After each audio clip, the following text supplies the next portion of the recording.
안녕하십니까. 오늘은 10분 불교 강의 선에 관한 이야기를 시작해 보겠습니다.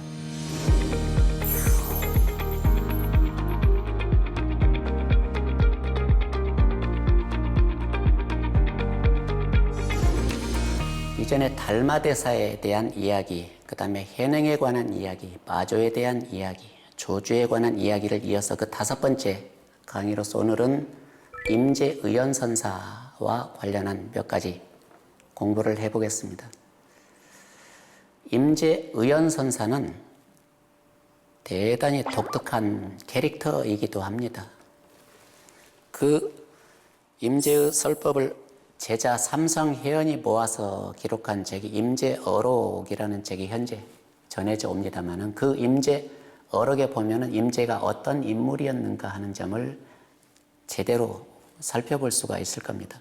그런데 임재 스님을 이야기하는 데 있어서 또 빠뜨려서는 안 되는 인물이 진주보화라는 스님이 있습니다. 임재하고 같은 사찰에 살면서도 끊임없이 서로 탁마해주는 한 도반으로 살아갔던 사람이 진주보화이기도 합니다.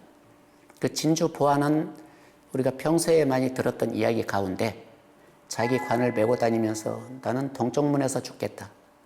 아이 오늘 일진이 안 좋으니까 다음날 서쪽문에서 죽겠다. 오늘 또 일진이 안 좋으니까 남쪽문에서 죽겠다.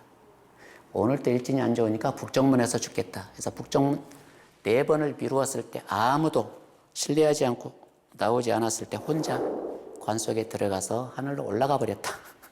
아주 기이한 행적을 남긴 인물로 유명합니다. 바로 그 진주보화가 진주지방에 가서 일찌감치 임재를 모셔오기 위해서 터를 잡아놔요. 그래서 모든 준비를 갖추어 놓고 임재를 불러다가 여기에서 포교를 하시오. 그리고 진주보화 본인은 빠져나갑니다. 제대로 킹메이커를 한 거예요. 만약에 진주보화가 임재가 왔을 때 같이 어울려 살았다면 임재의 가치는 그만큼 빛나지 않았을 겁니다. 그런 점에서 진주보화는 임재가 임재답게 활동하는 데서 커다란 역할을 했던 사람입니다. 그리고 또 한 사람, 임재에게 큰 영향을 끼쳤던 사람은 그의 스승인 황벽기운선사입니다. 황벽기운선사는 임재의 깨달음을 아주 단단하게 훈련시키기 위해서 큰 노력을 했던 사람이기도 합니다. 임재는 세속에 있을 때는 효도가 그렇게 효성이 지극하기로 유명한 소문이 나 있는 사람이었습니다. 그 효도를 다 하면서도 출가에서는 일체 다른 요령 부리지 않고 자기 개인 수행에만 철저하게 매진했기 때문에 옆에 있던 사형인 목주 진존숙이 하도 답답해 보였던 모양입니다. 너 여기에 들어온 지 몇 년이나 됐냐? 한 3, 4년 됐습니다. 너 그러면 그동안 황벽 스님한테 가서 점검은 받아봤느냐? 그게 뭡니까? 그렇게 물어요.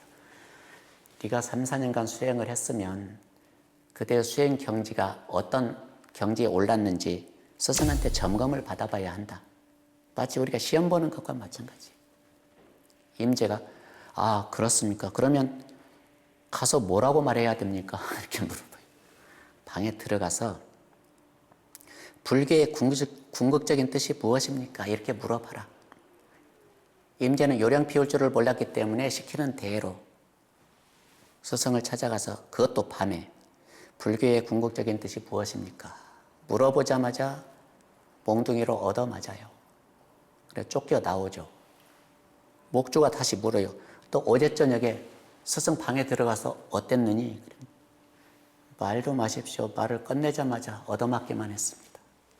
그 노인 참 개벽합니다. 목주가 그래요. 그럼 오늘 한 번 더 가봐라. 오늘은 다를지 모르겠다. 그래 시키는 대로 또 착실하게 2번째 갔는데도 또 몽둥이만 얻어맞고 나옵니다. 자꾸 이제 뿔따구가 나는 거예요.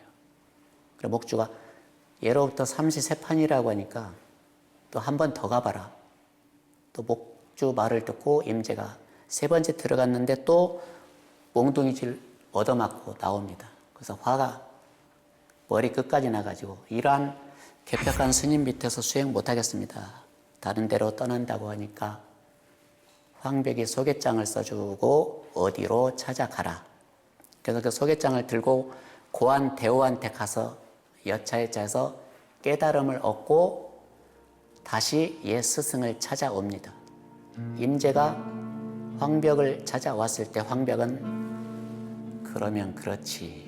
겉으로는 그렇게 굉장히 개벽하게 굴어도 제자를 사랑하는 마음이 얼마나 자상했는지 그때 임재가 했던 말이 있습니다.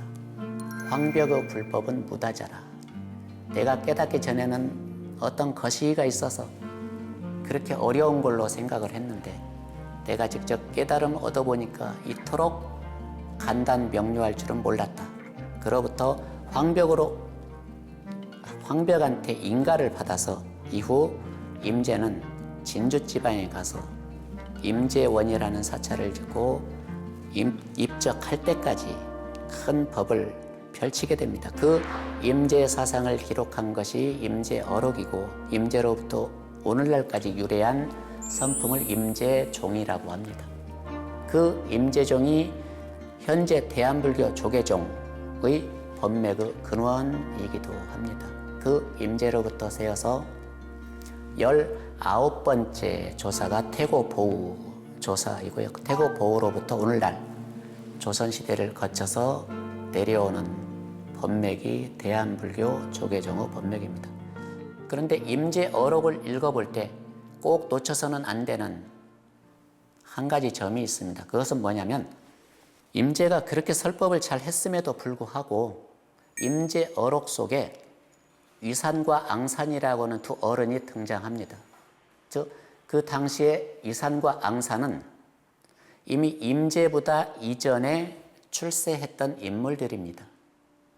그래서 위산과 앙산이 먼저 출세한 인물이기 때문에 임재말이 위산, 앙산에게서 인정을 받아야 일반 사람들한테도 권위가 있다는 것을 알고 임재록 편찬자들은 임재의 문답을 기록해 놓고 그 임재의 문답을 가지고 위산과 앙산이 이러쿵저러쿵해서 서로 법거량을 하는 모양새로 만들어져 있습니다. 그만큼 임재는 위양종의 영향을 또 크게 받았던 인물 가운데 하나입니다. 그 임재가 말한 제일 중요한 개념 중에 한 가지를 꼽으라면은 무의진인이라는 말이 있습니다. 무의진인은 모든 사람한테는 차별이 없다. 이게 무의, 정해진 자리가 없다는 말입니다. 올라갈 수도 있고 내려올 수도 있고. 모든 중생들은 성인과 다를 바가 없다. 진인이라고 하는 말은 그냥 참 사람이라고 많이 번역을 하는데요. 깨달음 얻은 사람을 진인이라고 합니다. 그래서 깨달음을 얻은 사람의 분상에서 모든 사람은 일체 평등하다는 말이 무의진인이라는 개념입니다. 이 무의진인이라는 말이야말로 임재가 내세운 모든 사람들의 인간의 존엄성, 오늘날 용어로 말하면 인간의 존엄성을 선언한 말이기도 합니다. 마치 석가모니 부처님이 태어나자마자 천상천하 유아독존이라고 하는 말처럼 무의진인의 말 한마디는 모든 사람을 평등의 세계에서 같이 구현하고 평등의 세계에서 같이 보살행으로 이어져야 한다는 점을 강력하게 시사해주는 한 말이기도 합니다. 이 밖에도 임재의언은 삼구를 비롯해서 사면, 사묘, 사조용, 사변주 등 무수히 많은 오늘날 설리에, 즉 선의 교리에 해당하는 말을 그 어록에 담아 놓음으로 인해서 임재종이 오늘날까지 중국 선종과 우리나라 선종을 통해서 가장 강력한 하나의 종파로 존속할 수 있었던 근거를 마련한 장본인이기도 합니다. 그러나 그 위대한 임재가 언제 태어났는지 기록이 남아있지가 않습니다. 다만 867년에 입적한 해는 기록이 되어 있습니다. 그래서 임재가 몇 살까지 살았는지는 알 수가 없습니다만은 그 당나라 말기 시대, 만당 시대의 어지러웠던 세태 속에서 임재 스님이 제시한 주인공에 해당하는 무의진인의 사상은 오늘날까지도 임재 종풍의 근간으로서 불멸의 하나의 사상으로 전승이 되어 옵니다. 이것이 임재의 댐댐이고 임재의 면모이기도 합니다. 자, 오늘은 임재 선사에 대해서 몇 가지 사상을 살펴보았습니다. 임재 사상의 특징을 정리해보자면 모든 중생은 다 평등하다는 무의진인 사상, 그리고 임재의 사상이 오늘날까지 임재종이라는 하나의 선종으로서 건재하고 있다는 그 장본인이라는 큰 역할을 분담한 사람이 임재의연 선사이기도 합니다. 자, 오늘 선에 대한 강의는 이것으로 마칠까 합니다. 감사합니다.